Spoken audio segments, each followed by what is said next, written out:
Dear sisters and brothers of my YouTube family, today we're going to look at the meaning of this word and an example with grammar. The word is chauvinist. Chauvinist. Chauvinist means blindly devoted. Synonyms of chauvinist are patriot, nationalist. Example: I hang with male chauvinist pigs and perverts. I hang with male chauvinist pigs and perverts. Here chauvinist is a noun.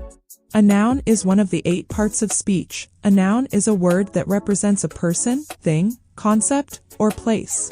Example: the book is on the table. Hummingbird is the smallest bird in the world. Thanks for watching. I will be back with another video. Bye!